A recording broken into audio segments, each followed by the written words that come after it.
thank you very much, everyone, and welcome to this afternoon's talk, where I'm going to talk about Raptor Persecution. I'm an investigations officer for the RSPB. Hopefully everyone has heard of our charity, obviously a significant nature conservation charity in this country, getting involved in lots of different work in various ways, but also one of our key focuses is also assisting the police in the fight against wildlife crime. So the RSPB's investigations team that I work for have been established for decades, and our job is to assist the police in the investigation of crimes against wild birds, particularly ones that are conservation threatened. So for many years, some of our key focuses with the threats to rare birds has been from people like egg collectors, also threats and the trade in wild birds as well, with issues such as taking peregrines from the wild, still an issue that still happens. And also one of our biggest conservation priorities at the current time is raptor persecution, also known as the illegal killing of birds of prey. So I'm going to hopefully give you an overview of what our team do and how we assist with the police, and also give you a flavour of the sorts of things that, as people who spend their time in the Yorkshire Dales, should be aware of in terms of the signs of raptor persecution. And then you can go away from this talk and hopefully spread the word with your friends and family as well. As you'll see in this talk, raptor persecution is a significant issue inside the national park. And getting justice for our birds of prey that are being illegally killed can be extremely difficult. So to start at the basics, what is raptor persecution? And before I go on to the next slide, I just want to make it clear that there may be images of dead or injured birds in this talk that might be upsetting. I'll try and give people a warning ahead of those. So what is raptor persecution? As I say, it is the illegal killing of birds of prey. Other people call it bird of prey persecution. It is a national wildlife crime priority. So there are 7 of these national priorities that are set by the government and periodically reviewed. Includes some stuff like badger persecution, bat persecution, the control of trade in endangered species. Raptor persecution is one of those national UK priorities, and this is the official definition here, and it also includes the illegal trapping and shooting of birds of prey as well.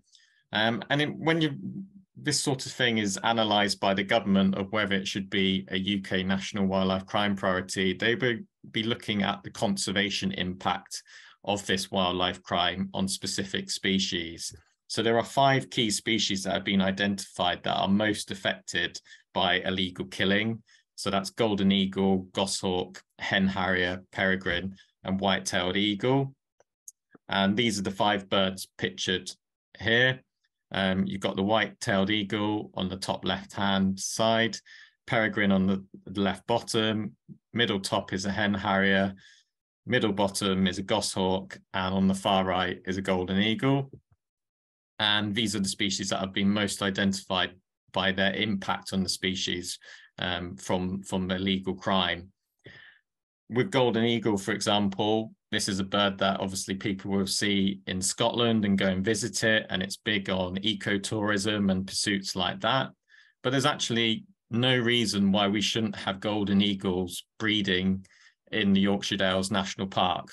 The habitat is completely suitable, but the persecution of this species has hampered its population expansion in Scotland.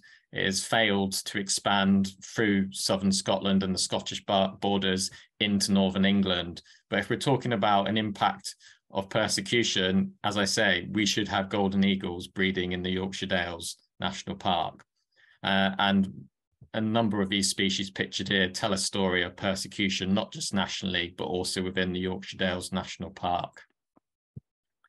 And then there's more common bird of prey species that you might be familiar with that are also affected by illegal persecution in different ways. Obviously, on the far right-hand side there, we've got a common buzzard, our most common bird of prey species that we have in the UK. And in terms of numbers, this is the species that is most killed and it makes sense, obviously, being a more common species, but the numbers of buzzards being killed illegally is very high. And even some certain parts of our country are still missing buzzards because of persecution. I'll talk a bit about red kites later on in the talk, and I'll also talk about shorted owls. But in short, you know, a number of our bird of prey species have been affected by this issue.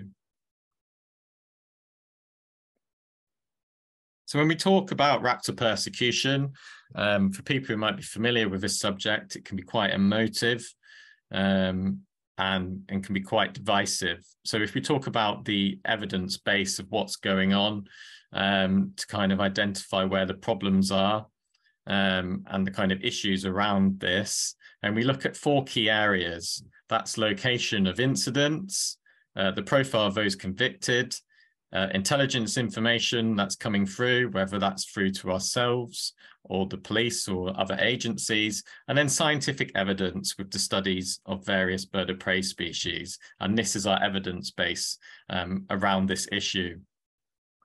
So if we look at the location incident data, the RSPB records raptor persecution incident data on a database. And also we can map this data as well. We can see where the problem areas are, and we have an intelligence-led approach to how we work that also informs field work that we might do. And we will also be sharing intelligence with the police and other partner agencies to aid enforcement around this sort of issue. In terms of the known confirmed incidents that have happened across the UK, very little is untouched by raptor persecution. Obviously, you'll see on the map here that there are some areas that have very little raptor persecution recorded. What we would say about the number of incidents that we record is that they are the tip of the iceberg. It's very easy to get away with raptor persecution. The crimes are often committed in either remote areas or on private land without any direct eyewitnesses. And if you imagine remote parts of the Yorkshire Dales, and if someone had the motive to kill a bird of prey, you would think that it is very easy to get away with. So when we're talking about the known incidents, these are obviously X-rays of birds that have been shot, post-mortems, toxicology reports from government labs that show birds have been poisoned, but it gives a flavour where the problem areas really are. But as I say, this sort of stuff is the tip of the iceberg. What we have seen by mapping this data and seeing it spatially on maps is there is clear correlation between the illegal killing of birds of prey and land managed for game bird shooting, whether it's pheasant shoots or grouse shoots or partridge shoots, and that correlation is pretty clear. If you look at the far north and the west of Scotland, you observe that largely it can be absent of game bird shooting. So there is that clear correlation in terms of that theme. And if you're interested in our data, we have produced for the public something called a Raptor Persecution Map Hub. The website link is there. And again, our data here has been spatially mapped.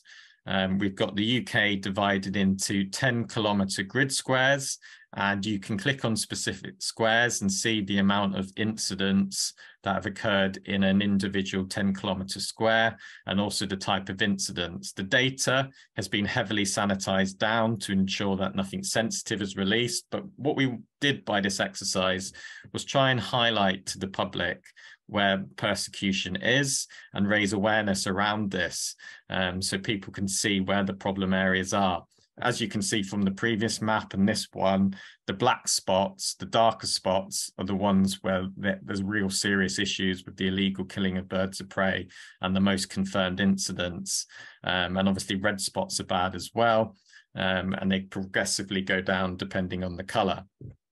So that's just something to point to people if you're interested to see what's going on in an individual 10-kilometre square, and you can interrogate it looking at, you know, year date, the type of persecution, whether it's shooting or poisoning and things like that as well, to kind of look at that data. So looking at the Yorkshire Dales specifically with the focus of this talk, as I say, there is a clear problem with the illegal killing of birds of prey in the national park. Here we have some data that's been mapped. Again, very similar. The black spots here are the worst areas where there's been confirmed history of persecution. Again, with this map, there is a fair correlation with land managed for game bird shooting. Obviously in the Yorkshire Dales, a lot of that is driven grouse shooting. So that correlation is clear. And once again, you know, these areas are very remote. So these numbers that we're talking about, where there's the black spots, aren't indicative of the true scale of the killing of birds of prey actually going on. What they're indicative is where the worst places are and where ourselves and the police need to be most focused upon. And for people familiar with this issue, North Yorkshire has the unenviable reputation as the kind of one of the worst counties for persecution. Before 2021, North Yorkshire, for 7 years running, had the most amount of confirmed incidents of all the counties in the UK. 2021, it came third. And it was behind Dorset and Norfolk. But that's obviously a significant stain on North Yorkshire's reputation.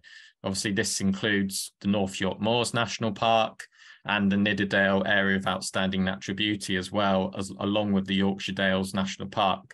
These are protected areas. However, there is a clear problem with the illegal killing of birds of prey and wildlife crime going on in these designated areas. What we see with these numbers is they can fluctuate year by year. Maybe certain cases might boost the numbers. If, you know, we have a job where there's been 5 shot buzzards, then that's obviously going to increase the numbers for a single year.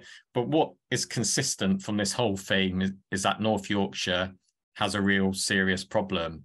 And when we see years where there's actually really high numbers, so 2020, the year of lockdown, was a really significant high number for North Yorkshire that year, over 25 confirmed incidents.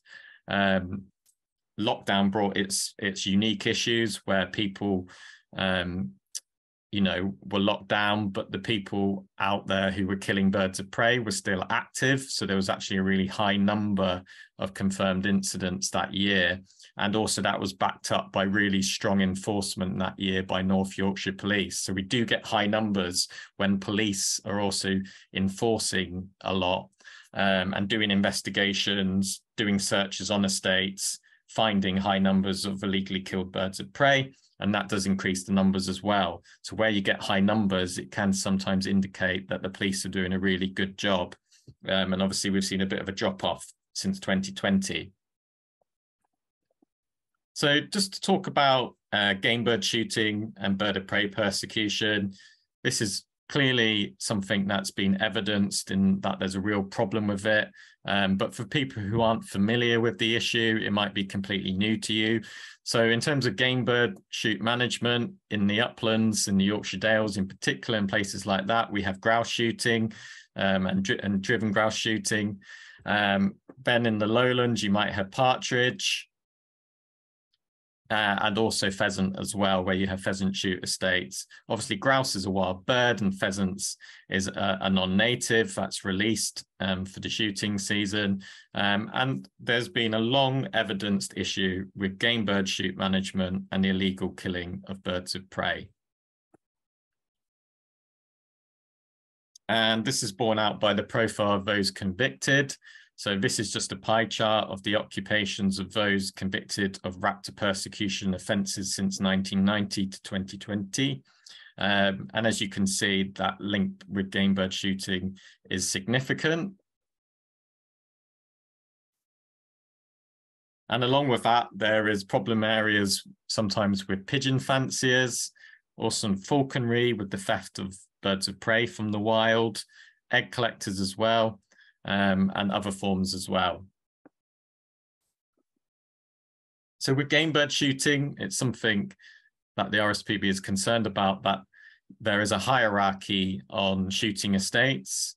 At the bottom, you tend to have your underkeepers and your headkeepers responsible for producing the game birds for the shooting season, but there's also a chain of command above these people. We want to see more accountability in law for the shoot employers, the people employing the gamekeepers, who are often found to be the ones committing the crimes. At the moment, in England, we have no accountability with the law, and we want to see changes on that front. So in terms of trying to weed out who's killing birds of prey, we try and generate as much intelligence as possible to inform our work and also the police's work. So something we launched a few years ago is our confidential Raptor crime hotline, where we want to encourage whistleblowers from within the shooting industry to come forward with information about this. And it's something that we're really keen to happen, because we know that there are people in game bird shooting who, you know, vehemently disagree with what's going on in terms of this stuff still happening, and realize that it's causing a real problem to the shooting industry. So we need people to come forward and blow the whistle on who's responsible for this. So that's a really important area, and intelligence is something that we're obviously always looking to generate, which is why I'm speaking to you as well this afternoon. We want you to be our eyes and ears out there when you're out in the countryside and report anything suspicious as well. What we do see from our intelligence also kind of reinforces our view that the amount of incidents that we are recording is the tip of the iceberg. When we get good quality intelligence in relation to Raptor persecution and what's specifically going on certain estates and certain areas, the actual numbers of what are being killed illegally in terms of birds of prey are extremely high. And far greater than you would imagine. If we record 100, on average, 100 confirmed incidents of bird of prey persecution each year, the problem we do have is that the intelligence shows us that some estates are killing a very similar number just on their own. So that's extremely worrying to think about. So one of the things that the police and partner agencies like ourselves have been very keen to do is raise public awareness. For many people, they are unaware of what's going on, and we want people to report stuff that is suspicious to the police. So Operation OWL, which is the national police operation for Raptor persecution, was launched by North Yorkshire Police a few years ago. It became a national operation the year after, where all the police forces in the country were also engaging on this and trying to raise public awareness so people come forward with the relevant information. And the bottom line, if you take nothing else away from this talk today, is that the public are our eyes and ears. So please do be aware when you're out in the Yorkshire Dales and other areas. So just to finish about the evidence base for Raptor persecution, one of the most glaring things in terms of the scale of the impact of persecution on some species is the scientific evidence.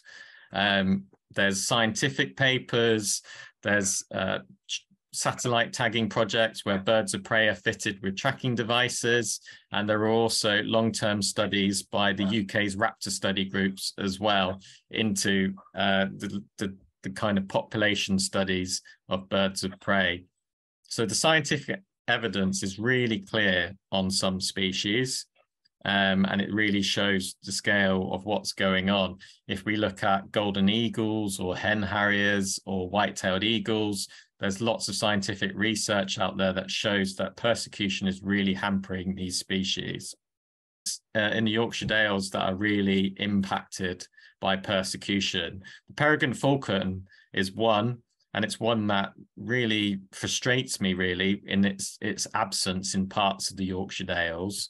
Obviously, you'll be familiar with birds in certain areas like Malham, breeding successfully in other parts of the Yorkshire Dales, but in large parts of the Yorkshire Dales, the peregrine falcon is not breeding as a species, and particularly in the areas dominated by driven grouse shooting. As far as we're aware, there hasn't been a successful peregrine falcon on a privately owned grouse moor. nesting successfully since the late 90s, which is pretty amazing to think about, because if you are driving through or walking through large amounts of the national park in the grouse moor dominated areas, you would look at the crag nesting habitat and say it's ideal for peregrines to nest. And with peregrines, that in the Yorkshire Dales, it's very reflective of what's going on, not just in northern England, but also across other parts of the UK in areas dominated by driven grouse shooting. So it's a real worrying thing that the peregrine is still not allowed to be breeding in the areas dominated by driven grouse shooting. Another species that kind of tells the tale of persecution in the national park is red kites. So red kites in North Yorkshire were reintroduced, well, actually in West Yorkshire at Harewood House, just outside Leeds. Obviously, if you go to that area, you will see lots of red kites flying around, and that reintroduction was done at the turn of the century. And then their population suffered from persecution, certainly in those early years, and continued through. They kind of moved a bit into Nidderdale. But in terms of red kites expanding as a breeding bird into the Yorkshire Dales National Park, they are still largely absent. And there was a Yorkshire Dales National Park Bird of Prey evidence report published a few years ago, and it was saying that the absence of this red kites as a breeding species in the national park, is a persecution issue. And it does seem likely that red kites are kind of hitting a glass ceiling in terms of their population expansion into the national park because of persecution. And you can also look at this in the red kite population that's been reintroduced in Gateshead near Newcastle. They cannot expand into the North Pennines. Also, this is the same problem in grouse moor dominated areas in Scotland as well. So yeah, if you're looking at this species, you'd think that in certain parts it's doing well, but in other parts like the Yorkshire Dales, it could be doing far better. So again, we want you to go away from today's talk feeling equipped and knowledgeable about the signs of raptor persecution. We don't need you to be an expert, but we want you to be aware that it is going on in the national park. And if you see something suspicious, please get in touch with us. We really value that kind of communication. So if you find a dead bird of prey, please call or email the RSPB. The address crime@rspb.org.uk is the key email address I'd say please write down. And we're interested in various things: the shooting of birds of prey, which is completely illegal. We're also interested in stuff like plastic bird of prey decoys, or live decoy birds like eagle owls, which can be used to entice birds of prey in for shooting. With plastic bird of prey decoys, sometimes this can be legal and done with lawful crow control, but we would rather you check with us just to get the context of the situation, because we know they're also very effective at drawing in birds of prey, which will mob the decoy, and then someone close by will shoot the birds down. With eagle owls, live birds that are tethered to draw in other birds for shooting, that is completely illegal in its own right and an offence all on its own. So again, yes, please get in touch around that. Also, anything like a suspicious poison bait or victims or poisoning we want to know about, I'll share a few slides in a bit. Pole traps, which you may have heard of, where a trap is put on a post to catch and kill birds of prey, and also other types of traps called spring traps, which are set in the open, are synonymous with targeting birds of prey as well if they're set in the open, so we want to know about that. Also birds of prey caught in cage traps, whether that's the small larsen traps or larger crow cage traps. Again, I'll share a few pictures in a bit. Also, any traps that have live pigeons, game birds, chickens inside, these are known as hawk traps and are illegal and are targeting birds of prey. So again, we would like to know about that. And just finally, any signs of nest destruction or robbery of birds of prey that you become aware of, please get in touch. So those are the key things that we're interested in. And hopefully with the next few slides, you'll be able to see some of the pictures which speak 1,000 words and give you the context of what I'm talking about. So shooting is by far the most common method of killing birds of prey. It's something that the people doing it rely upon because it's very hard to detect, and there's seldom any eyewitnesses for this sort of thing. So it's easy to get away with, especially if you're doing it, at the beginning or late in the day. So this was a red kite picked up from Bishopdale last year. When we get reports of this, we will collect, or the police might collect. And the first step in this process to investigate the death of the bird is to get it off for an X-ray. You don't know what's going on inside that bird without an X-ray at a vet's. So we took this bird to the vets, and it had a number of pieces of shot inside the bird that looked like it was from a shotgun. So obviously this is completely illegal, and we passed that straight away to the police.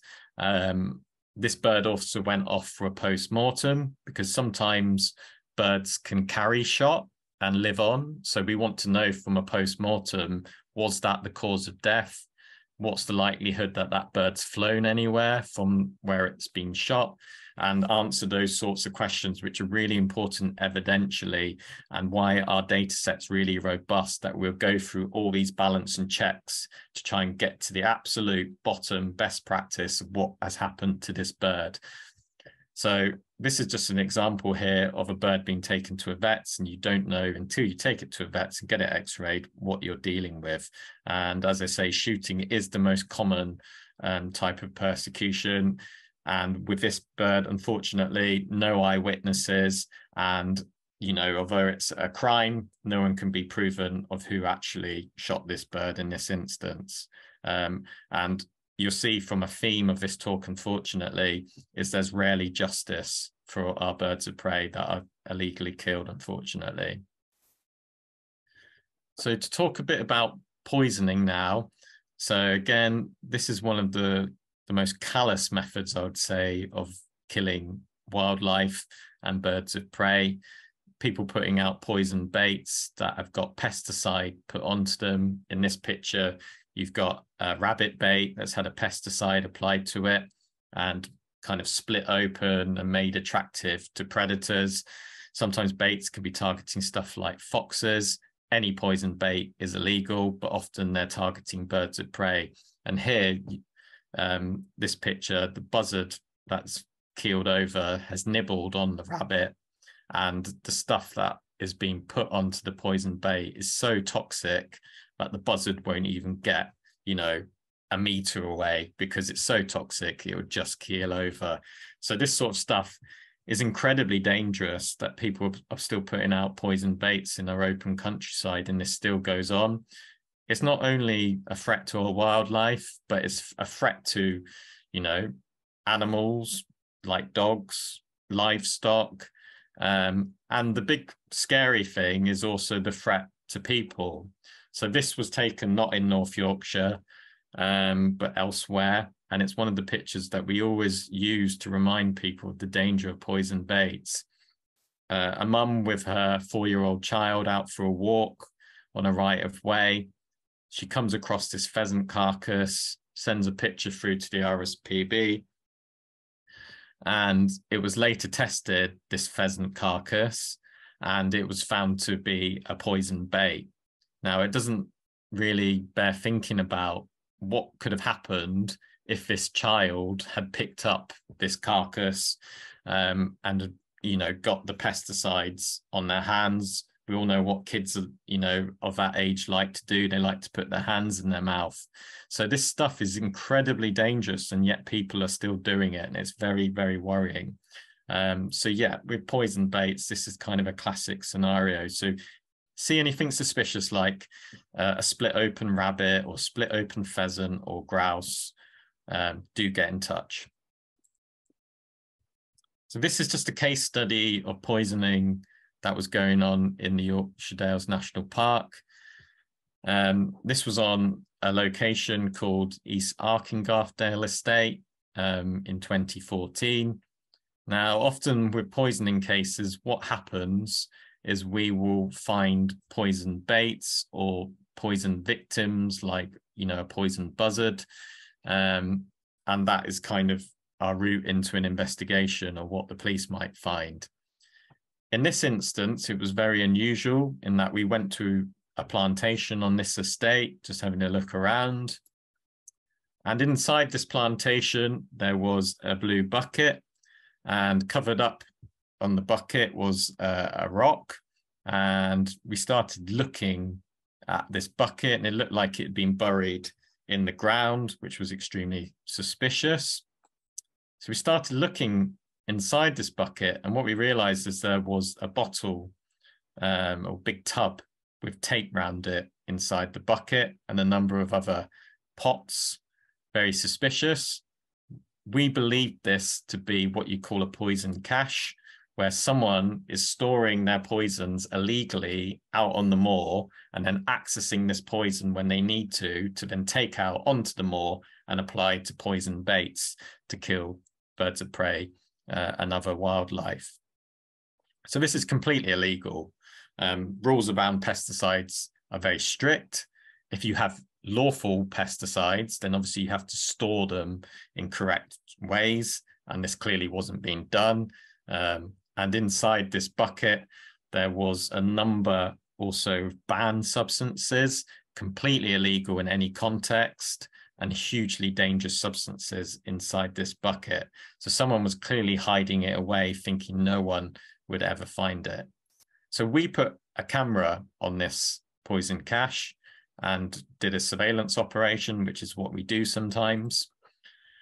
And the bucket had various items added to it. This is something called Thican W, which is now a banned product that you can't even have. At this time it was legal, but the way it's been stored is completely illegal. It's an insecticide that's highly toxic, containing something called bendiacarb, which is very toxic, as I say. And for a bird of prey, if they ingest bendiacarb, they won't fly very far at all. So the camera did uncover someone attending this poison cache, and that footage was then passed to the police, who then carry out their investigation. The men in the green suits here are from Natural England, who came to obtain the poison substances inside this cache and safely dispose of them. To cut a long story short here, the police investigated. Someone was identified on that estate. However, the CPS decided after a while that the identification footage we had was insufficient to prove who was responsible, which was incredibly frustrating. And I'd say in my 10 years of doing this job, this was one of the most frustrating cases because we thought we had enough evidence. The person in this case who was identified was also made to give up their firearms by North Yorkshire police, who took away their firearms license from this gamekeeper.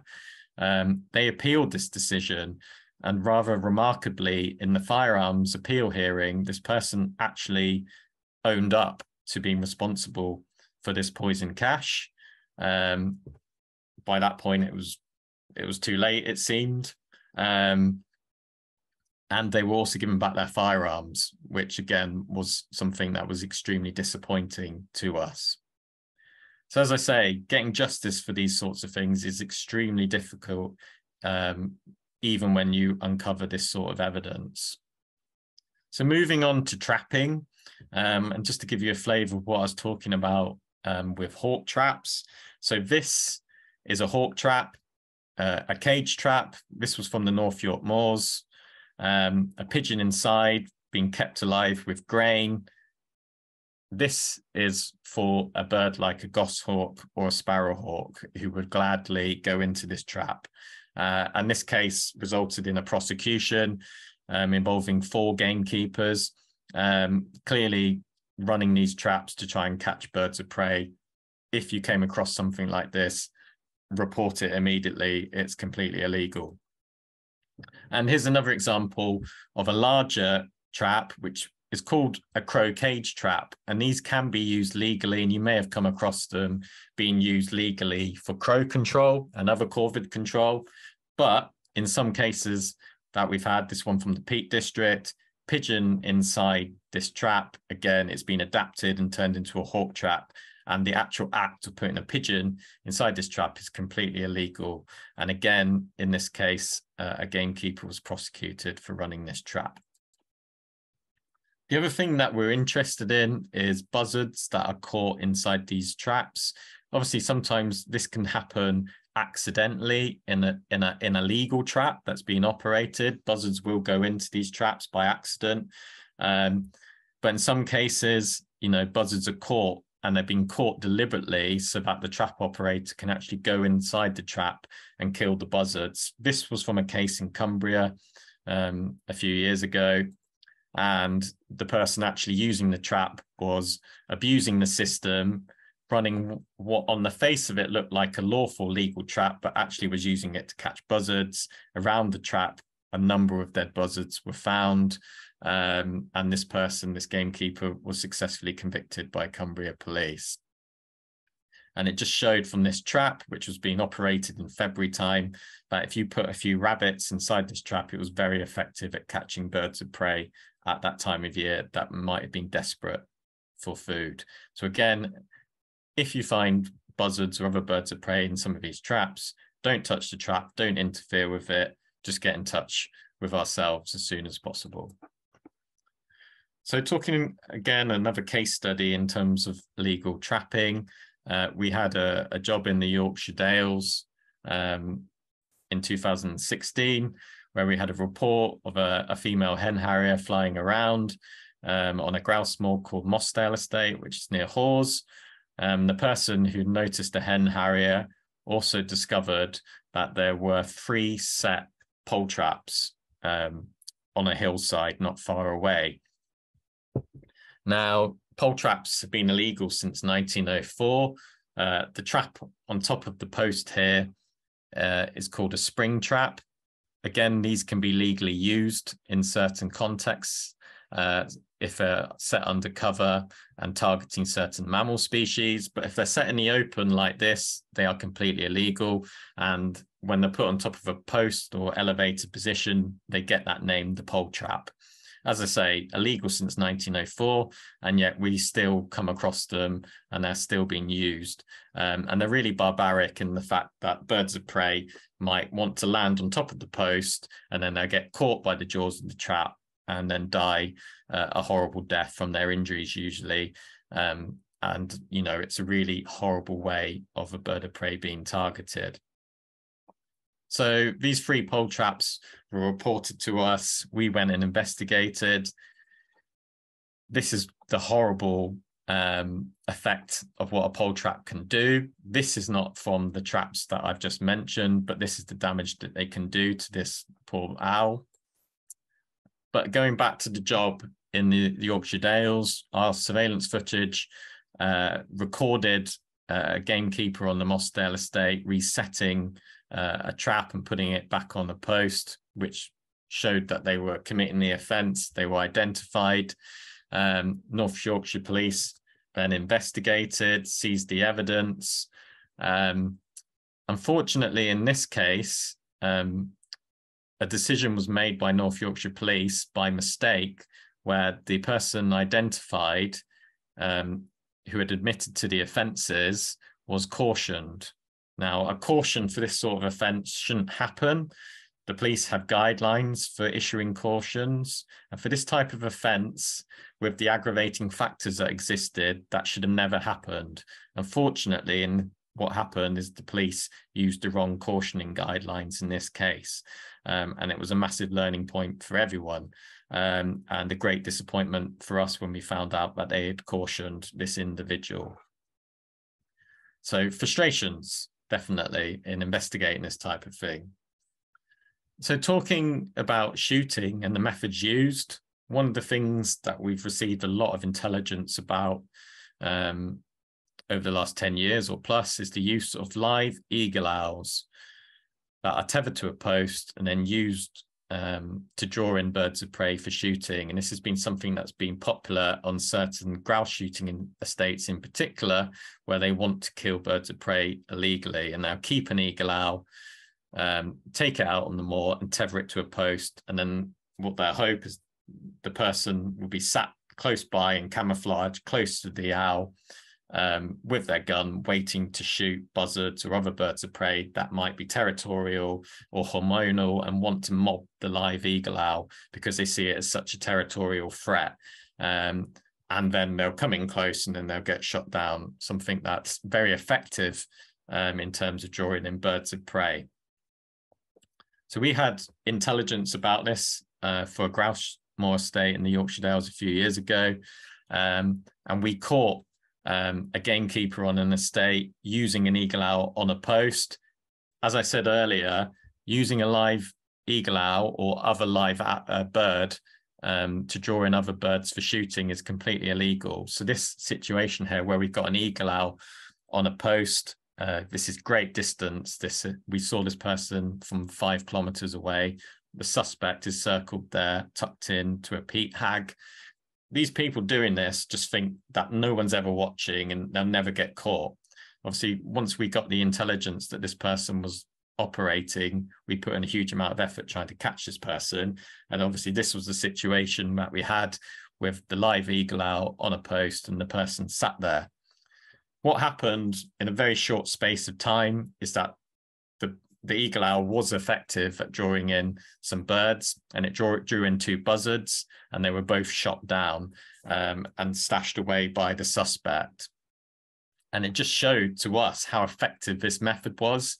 In the flesh for us, we'd never seen this, but obviously we'd had the intel of what goes on. You know, a live eagle owl, you know, will draw in birds of prey really quickly and effectively, and this person shot down 2 buzzards very quickly. Our evidence was passed on to North Yorkshire Police. Unfortunately, again, disappointment with the distance involved in this footage that someone couldn't be formally identified and prosecuted. So this case did not progress, which again was extremely frustrating. But as with all these things, the media is something that we're very keen to publicise, that if enforcement and prosecutions don't follow, we want to raise awareness to the general public of what's going on. So we put out this story once the police investigation was concluded. North Yorkshire Police were quite adamant that this was a crime committed by a gamekeeper on a grouse shooting estate. However, they couldn't be identified who was actually responsible for those 2 buzzards shot down. Very frustrating stuff, but the media and raising public awareness is something that's really, really important to our team. And when it comes to enforcement in the last few years, there's been some really positive action between the police across the country, various forces doing searches in relation to Raptor Persecution, assisted by us, the National Wildlife Crime Unit, and also agencies like Natural England. And that is generating results where police raids are done mostly on shooting estates, offences are uncovered, and these are resulting in prosecutions in places all across the country, whether it's Dorset, Norfolk, Lincolnshire, Cheshire, that sort of thing.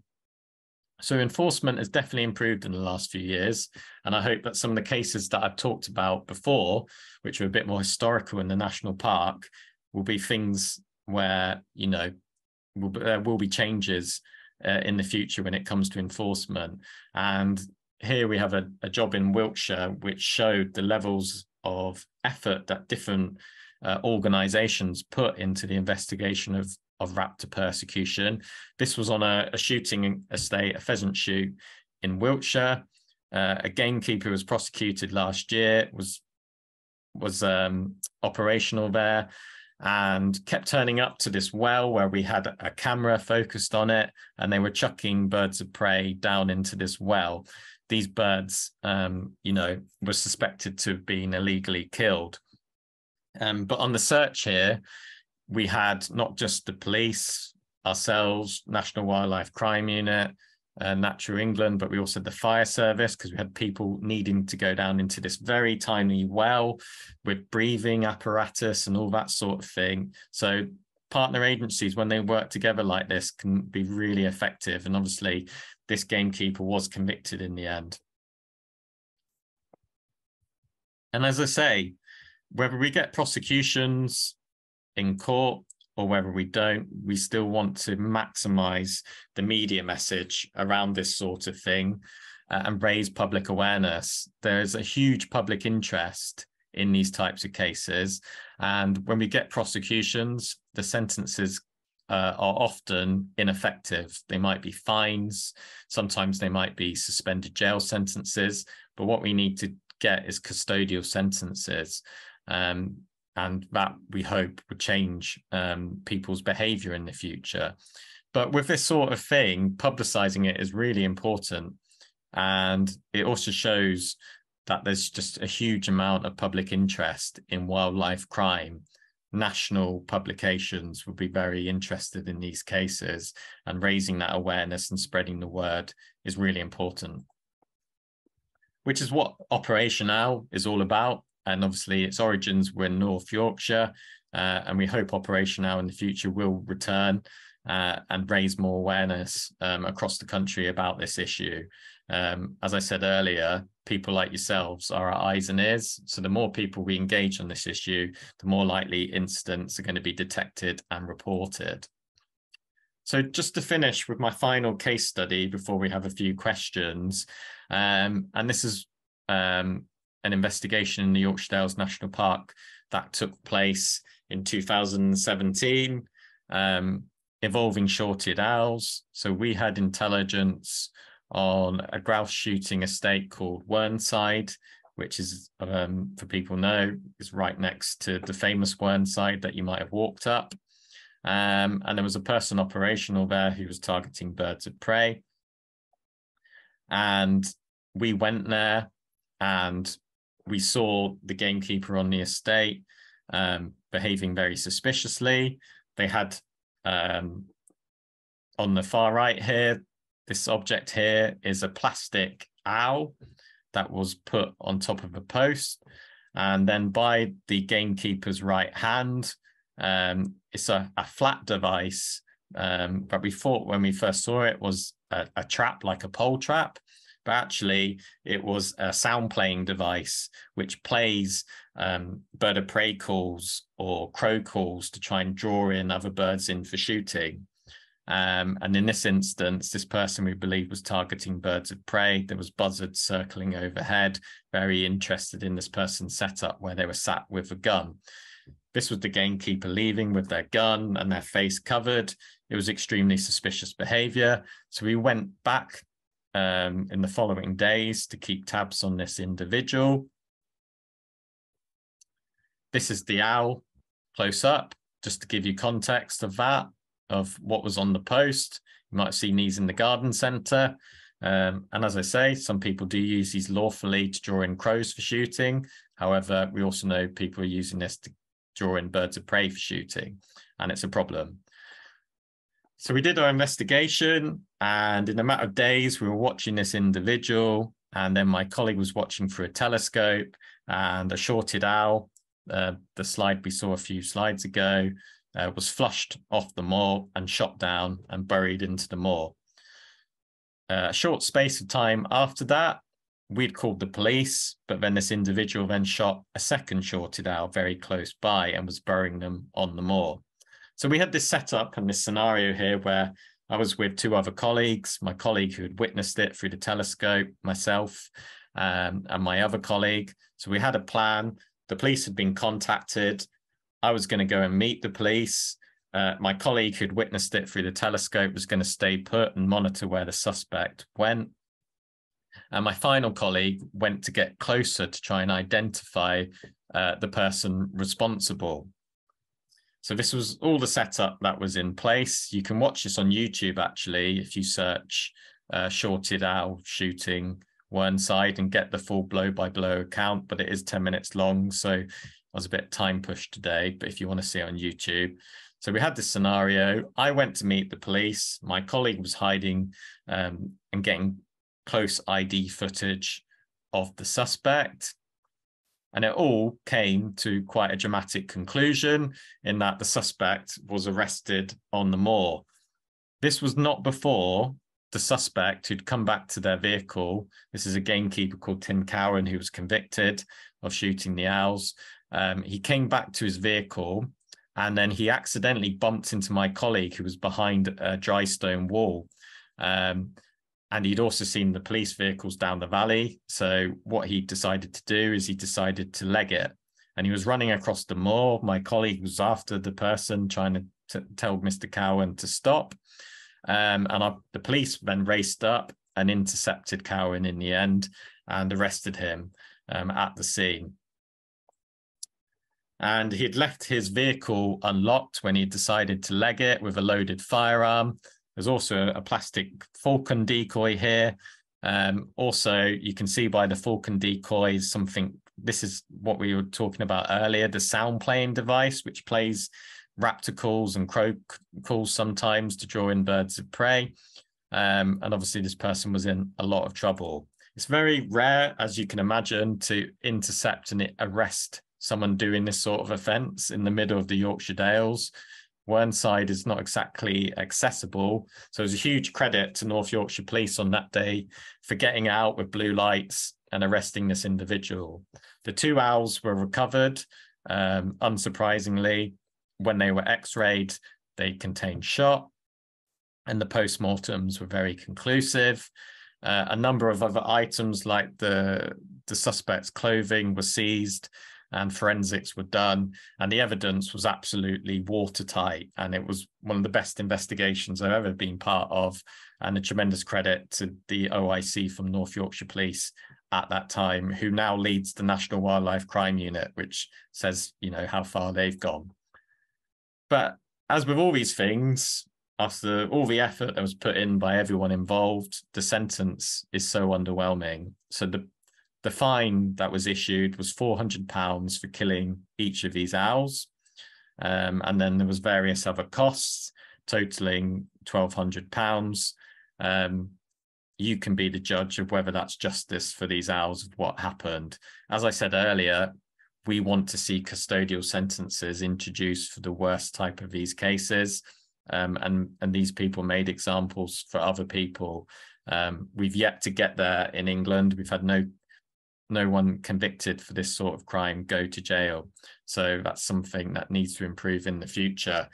And as I said earlier, the public interest in this sort of thing is huge. This is the YouTube video I mentioned. It's got nearly 300,000 views now, and there's people like in America commenting on it, just kind of bemused by what's going. This person's doing this, shooting protected owls, because in their mind they want to protect their grouse for the shooting season. It's mind-boggling what's going on in these situations. So ended with a prosecution, which was kind of a positive to end upon, in the sense that justice kind of was done. But yeah, I hope that's kind of been informative of stuff that you can look at when investigating this type of issue. And yeah, if there's any questions, please feel free.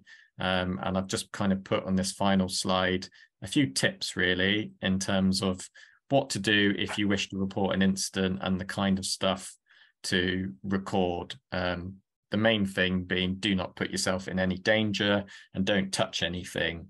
However, you can record stuff with your phone, your GPS location, or your what3 words, and get as much information down as possible so then you can pass that on. Thanks for your time.